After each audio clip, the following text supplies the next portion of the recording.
Please join me at the podium. Judy Wexler, Academic Vice President, will you also join me at the podium?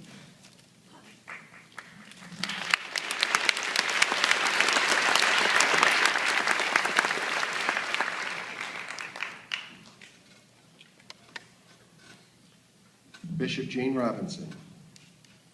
By being consecrated the Episcopal Bishop of New Hampshire, the first openly gay bishop of a major Christian denomination, you have served as a model of courage.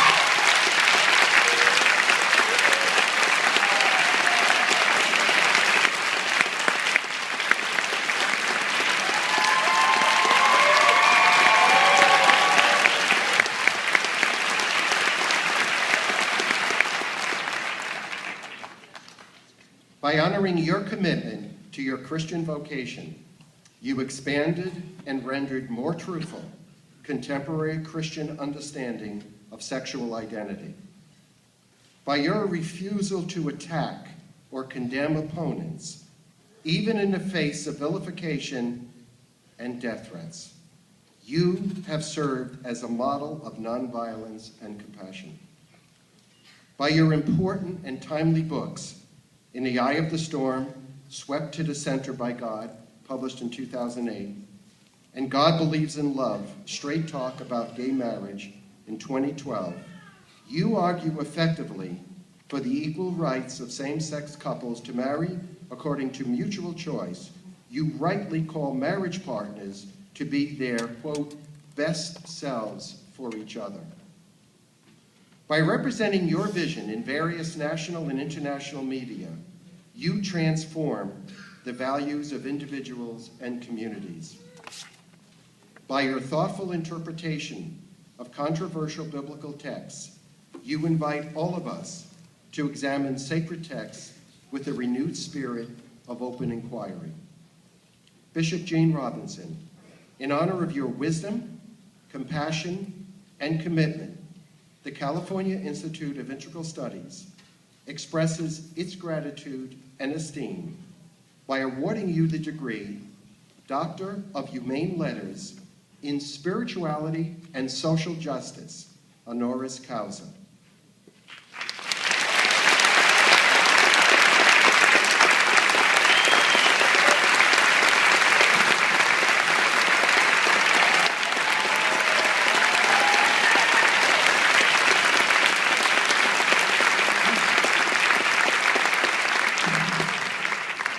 Thank you so much.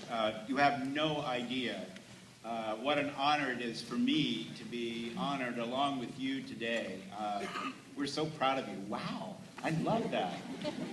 Annie Lamott is so smart.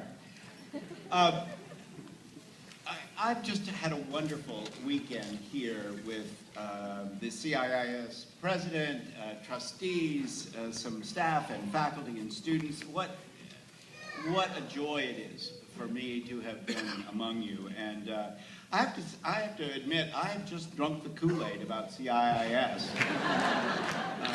I'm so excited about our futures together. This is a very challenging thing to be asked to speak at this event, partly because no bishop in his rightful mind would agree to speak for only 10 to 15 minutes. You know, you put your quarter in and I can speak for hours.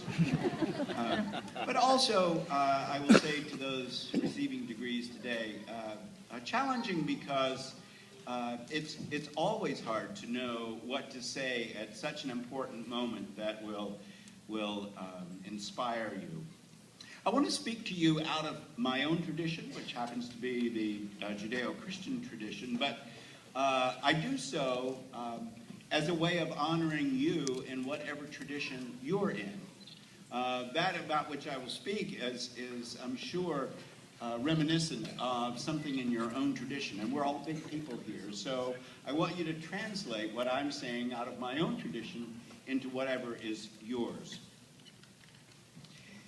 There's a dramatic telling in the Gospels about Jesus of Nazareth that comes at the very beginning of his ministry It's when Jesus comes to the River Jordan to be baptized by John. And when he comes up out of the water, we are told that a voice came from heaven saying, "You are my beloved. In you I am well pleased." Now, you would think that's about all the affirmation one would ever require if the heavens opened up and a great big voice said, "You are my beloved, in you I am well pleased." What's interesting is that the very next thing that happens in that story is that it says God's Holy Spirit drove him into the wilderness to be tested. And then comes the story of the temptations, so-called. The story is set in the language of the devil, Satan, tempting Jesus. But really, that's not what it is. This is the story of the internal struggle that Jesus has to figure out how he's going to use the gifts that he's been given. Are you with me so far? The gifts you've been given? Okay. Wow. And first, the devil character says, "Why don't you change these stones into bread? That'll make you popular." You know, everybody likes magic tricks. Jesus says no to that. Then the devil says, "I know. Why don't you jump from the highest parapet of the temple, and the angels will swoop down and save you." You know, sort of a Cirque du Soleil kind of a ministry. Right? Jesus says no to that. And then comes the most seductive one of all. The devil says to him, "You know what? You are so damn skilled. You are so good with people and so good with words, and you're such a great public speaker. I'll bet you could take over the world. And you wouldn't be corrupted by the power that comes with that.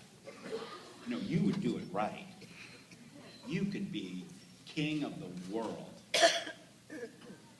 And Jesus says no. And the devil goes away. And the next thing that happens is Jesus shows up in his hometown synagogue, and he's called up to read.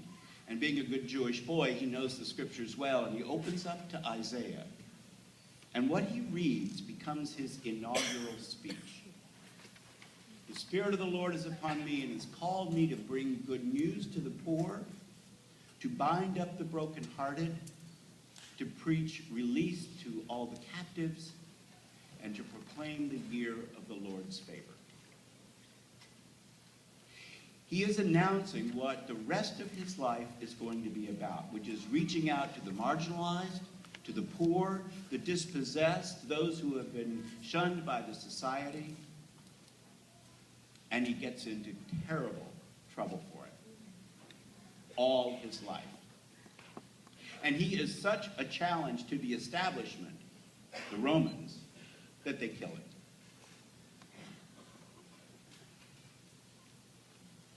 This is a big affirmation day for you. And you've got all of us around here saying, "You are our beloved. In you, we are well pleased." And if you haven't already begun to ask the question, my guess is pretty soon you will say, "Now what?" And I'm not just talking about what job you're going to have next, but what are you going to do with the rest of your life? And what are you going to do with the gifts that you have acquired at this astounding institution? And what will your inaugural speech, when you come out of that questioning period, what text, either from your whatever faith tradition you're in, or something that you've read, or something that you believe in, what will be the text of your inaugural speech?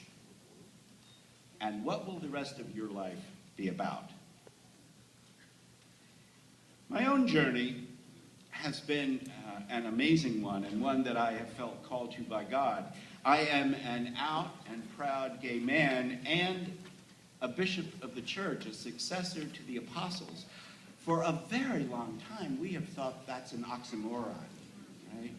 Gay and Christian, gay and Jewish, gay and Muslim, gay and almost any other faith that you can think of. But it seemed to me that if I were going to follow this Jesus of Nazareth, then I too would have a ministry among the marginalized and among my own people, the lesbian, gay, bisexual, transgender, queer, questioning, intersex. My God, we're adding letters every day. And we're adding letters every day because we are exploring the diversity that is ours. It is an amazing time in this movement, this civil rights movement of our particular time. And we are seeing progress, the likes of which we could have only dreamt of years ago.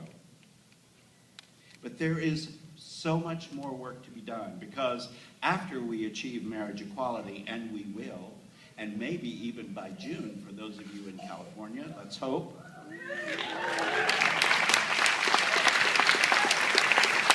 there is still much justice work that will need to be done. And this is the larger work. Not only will we need to end the systemic heterosexism that we see in our society, what has really gotten people upset is that this is the very, very beginning of the end of patriarchy.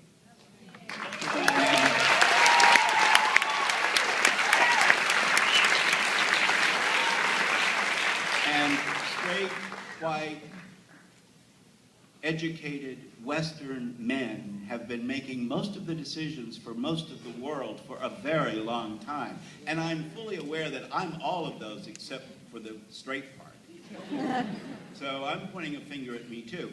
And we've had it pretty good for a long time, so no wonder there's so much resistance. But what you have learned here, because you have gotten an education not just about information, but about formation, about the kind of whole person you want to be, you are wonderfully poised to help lead us in that direction. And lastly, I think you can help lead us even beyond the labels. You know, I was saying to the group gathered the other night, you know, we started out with the straight and the gay community. And then lesbians sort of raised their hands and said, hello, we're here, and our experience is different than gay men. And so then we became the straight and the gay and lesbian community. And then we added bisexual, and then we added transgender, and then we, like I say, we're adding letters every day. We're going to run out of them. So how come heterosexuals get to be this great big heterosexual blob over here with no differentiation at all? Is there not diversity in that community as well? And those of us who have had to stay up late at night talking about these things for a very long time just to survive could actually help heterosexuals